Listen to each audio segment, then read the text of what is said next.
पिछले श्लोकों में अर्जुन ने कृष्ण से कहा था, कौरव लोभ से अंधे हो गए हैं, वे कुल नाश का दोष नहीं देख पा रहे, वे मित्र द्रोह का पाप नहीं समझ पा रहे।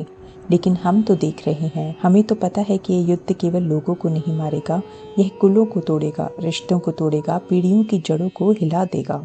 अब अर्जुन की चिंता और बड़ी हो जाती है। अब वे केवल अपने दुख की बात नहीं कर रहे, अब वे अपने गुरु पितामह और संबंधियों की बात नहीं कर रहे। अब वे कह रहे हैं, जब एक कुल टूटता है तो उसके साथ केवल लोग नहीं जाते, उसके साथ जाती है परंपरा, संस्कार, मर्यादा, घर का धर्म और वह अदृश्य धागा जो एक पीढ़ी को दूसरी पीढ़ी से जोड़ के रखता है। यहीं से इस श्लोक की शुरुआत होती है, जिसमें अर्जुन श्री कृष्ण से कहते हैं, कुलक्षय प्रणश्यन्ति कुल धर्मा सनातना धर्मे नष्टे कुलम कृत्स्नम अधर्मो भी भवति उत।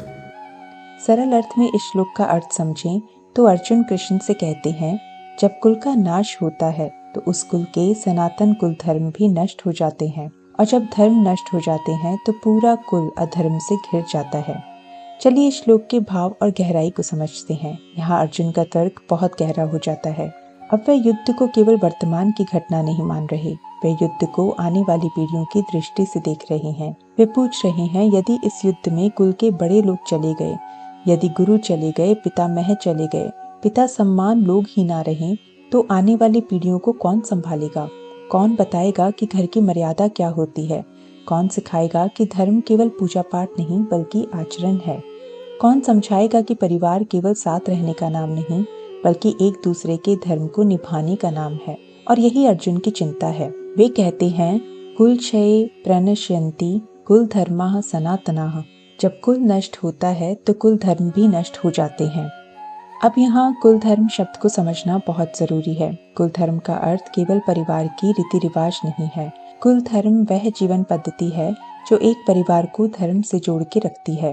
बड़ों का सम्मान, छोटों की रक्षा, स्त्रियों की मर्यादा, अतिथि का सत्कार, पूर्वजों का स्मरण, वचन की पवित्रता, संबंधों में जिम्मेदारी, धन में संयम, सुख में विनम्रता और दुख में धैर्य, ये सब कुल धर्म के ही रूप हैं। भारतीय जीवन में धर्म केवल मंदिर में नहीं था, धर्म घर के आंगन में था, रसोई की पवित्रता में था, बड़ों के चरण छूने में था, बच्चों को कथा सुनाने में था, विवाह की मर्यादा में था, श्राद्ध, संस्कार, व्रत, दान और सेवा में था। धर्म केवल ग्रंथों में लिखा हुआ सिद्धांत नहीं था, धर्म जीवन में जिया जाता था। और उसे जीना कौन सिखाता था? घर के बड़े लोग, गुरु, माता पिता, पितामह, परिवार की परंपरा। अर्जुन यही देख रहे हैं। यदि युद्ध में ये सब स्तंभ गिर गए तो केवल शरीर नहीं मरेंगे, धर्म की शिक्षा देने वाले स्रोत भी टूट जाएंगे। जब घर में बड़े नहीं रहेंगे तो केवल एक पीढ़ी नहीं जाती, घर से अनुभव जाता है, संयम जाता है, निर्णय की परिपक्वता जाती है, आशीर्वाद की छाया चली जाती है। अर्जुन को इसी विनाश का भय है। वह समझ रहे हैं कि युद्ध का प्रभाव केवल रणभूमि पर नहीं रुकेगा, वह घरों तक जाएगा, परिवारों तक जाएगा, अगली पीढ़ियों तक जाएगा। आज एक योद्धा गिरेगा, कल एक बच्चा बिना पिता के बड़ा होगा, एक स्त्री विधवा होगी, एक घर का दीपक बुझ जाएगा, एक कुल की परंपरा टूट जाएगी। अर्जुन की दृष्टि में यह युद्ध केवल सैनिकों का संघर्ष नहीं है, यह समाज की आत्मा पर प्रहार है। फिर वे कहते हैं, जब धर्म नष्ट हो जाता है तो पूरा कुल अधर्म से घिर जाता है। यहाँ अर्जुन एक बहुत महत्वपूर्ण नियम बता रहे हैं। धर्म खाली स्थान नहीं छोड़ता। यदि धर्म जाता है तो उसकी जगह कुछ न कुछ आकर भरता ही है, और वह है अधर्म। जब घर में मर्यादा नहीं रहती तो स्वार्थ बढ़ता है, जब संस्कार नहीं रहते तो अहंकार बढ़ता है, जब बड़ों का मार्गदर्शन नहीं रहता तो मनुष्य अपनी इच्छाओं को ही धर्म समझने लगता है। जब कुल धर्म टूटता है तो अगली पीढ़ी केवल स्वतंत्र नहीं होती, कई बार दिशाहीन भी हो जाती है। और यही अर्जुन का भय है। वह कह रहे हैं, यदि इस युद्ध से कुल टूट गए तो धर्म की रक्षा कौन करेगा? जिनके कंधों पर परंपरा थी, यदि वही चले गए तो शेष लोग किस मार्ग पर चलेंगे? यहाँ अर्जुन की चिंता केवल अपने परिवार तक सीमित नहीं है, वह एक बड़ी सामाजिक संतुलन को देख रहे हैं। क्योंकि भारतीय चिंतन में परिवार केवल निजी व्यवस्था नहीं है, परिवार धर्म की पहली पाठशाला है। बच्चा धर्म पहले शास्त्र से नहीं सीखता, वह धर्म घर से सीखता है। वह देखता है बड़े कैसे बोलते हैं, माता पिता कैसे व्यवहार करते हैं, घर में सत्य का स्थान क्या है, वचन की कीमत क्या है, भोजन से पहले कृतज्ञता कैसी होती है, अतिथि आने पर भाव कैसा होता है, पूर्वजों को कैसे स्मरण किया जाता है, स्त्री का सम्मान कैसे किया जाता है, धन का उपयोग कैसे किया जाता है। और यही कुल धर्म है। जब कुल धर्म जीवित रहता है तो धर्म पुस्तकों से उतरकर जीवन में आता है, लेकिन जब कुल टूटता है तो यह धारा रुक जाती है। फिर धर्म केवल शब्द बन जाता है, जीवन से उसका संबंध कमजोर होने लगता है। अर्जुन इसी टूटन को देख रहे हैं। वे समझते हैं कि युद्ध केवल आज का निर्णय नहीं है, वह आने वाले कल की दिशा बदल देगा, और यह बात बहुत गहरी है। कई बार समाज का पतन अचानक नहीं होता, वह धीरे धीरे घरों से शुरू होता है। पहले घर से आदर जाता है, फिर वचन की पवित्रता जाती है, फिर संबंधों की मर्यादा जाती है, फिर लोभ और स्वार्थ सामान्य लगने लगते हैं, और अंत में अधर्म जीवन का हिस्सा बन जाता है।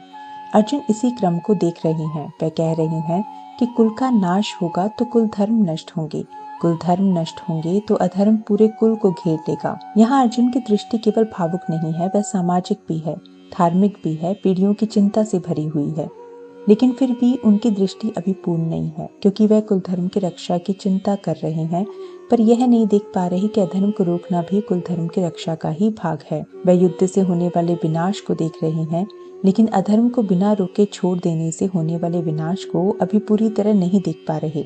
और यही कारण है कि कृष्ण का उत्तर आवश्यक है। कृष्ण आगे अर्जुन को यह समझाएंगे कि धर्म केवल संबंधों की रक्षा का नाम नहीं है, धर्म सत्य की रक्षा का भी नाम है। कभी कभी धर्म घर बचाने में होता है, और कभी कभी धर्म उस अधर्म को रोकने में होता है जो घरों को भीतर से नष्ट कर रहा हो। अर्जुन की चिंता पवित्र है। वे कुल, संस्कार और धर्म के नाश से डर रहे हैं, लेकिन कृष्ण उन्हें दिखाएंगे कि मोह से उपजा डर और विवेक से उपजा धर्म अलग होते हैं। यहाँ गीता बहुत सूक्ष्म हो जाती है।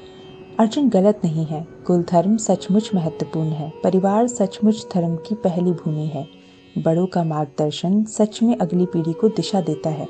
लेकिन यदि उन्हीं बड़ों के सामने अधर्म हो रहा हो, यदि उसी कुल में अन्याय स्थापित हो चुका हो, यदि लोभ और अहंकार ने राजधर्म को खा लिया हो, तो फिर धर्म की रक्षा कैसे होगी? और यही प्रश्न आगे कृष्ण पूछेंगे। इस वीडियो का सार यही है, अर्जुन अब केवल युद्ध की पीड़ा नहीं देख रहे, वे युद्ध के बाद की पीढ़ियों का संकट देख रहे हैं। वे कहते हैं कुल टूटेगा तो कुल धर्म टूटेगा, कुल धर्म टूटेगा तो अधर्म घरों में प्रवेश करेगा, और जब अधर्म घरों में प्रवेश कर जाए तो समाज की जड़ें कमजोर होने लगती हैं। अगली वीडियो में अर्जुन इस तर्क को और आगे बढ़ाएंगे। वे कहेंगे जब अधर्म बढ़ता है तो कुल की स्त्रियां दूषित होती हैं और उससे वर्ण संकर की स्थिति उत्पन्न होती है। यह बात आज सुनने में कठिन लग सकती है, लेकिन इसे उस समय की सामाजिक और धार्मिक व्यवस्था के संदर्भ में समझना होगा।